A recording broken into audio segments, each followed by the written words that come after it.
जिस व्यक्ति की बीमारी खत्म ही नहीं हो रही, कभी पांव में दर्द आ गया, कभी कमर में दर्द आ गया, कभी पीठ में दर्द आ गया, कभी सिर में दर्द आ गया, कभी आंखों में तकलीफ हो गई, कभी दमा चलने लगा, सांस चलने लगी, कभी डॉक्टर को दिखाया तो थायराइड हो गया, कभी ब्लड कम हो गया, कोई प्लेटलेट कम हो गई, कोई कुछ हो गया, कोई कुछ हो गया, डॉक्टर को दिखाओ। डॉक्टर जो दवाई दे कुंदकेश्वर महादेव के नाम से उसको खाओ। तुमको ऐसा लगे कि ये शरीर का रोग तो समाप्त हो ही नहीं रहा, एक ना एक रोग चल ही रहा,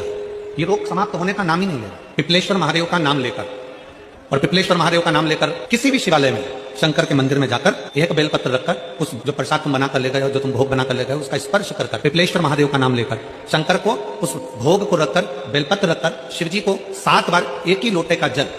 केवल एक लोटे का जल 7 बार उत्तर की ओर मुख कर दक्षिण में खड़े होकर शंकर के शिवालय पर 7 बार एक ही लोटे का जल 7 बार थोड़ा थोड़ा कर उसको गिरा दीजिए, शिव जी के ऊपर चढ़ा दीजिए। 7 बार। बाद में जो प्रसाद पर आपने बेलपत्र रखी है, उसी बेलपत्री को उठाकर शंकर के शिवलिंग पर चढ़ा दे। बाबा को प्रणाम करिए, बाबा मेरे शरीर का रोग समाप्त नहीं हो रहा। किसी भी दिन पिपलेश्वर महादेव का नाम लेकर वो चढ़ी हुई बेलपत्री लियाओ, प्रसाद लियाओ, घर पर आने पर जैसे ही घर के अंदर प्रवेश करो सबसे पहले बेलपत्री को चबा चबा कर खा लो। फिर वो जो प्रसाद है उस प्रसाद को 7 गासे थोड़ी थोड़ी देर में 7 बार में उसको खा लेना। बाबा देवाधिदेव महादेव का नाम लेकर, पिपलेश्वर महादेव का नाम लेकर प्रणाम कर जल का आचमन, हाथ की हथेली में जल लेकर 7 बार आचमन कर लीजिए और शिव का पिपलेश्वर महादेव का नाम ले लीजिए। धीरे धीरे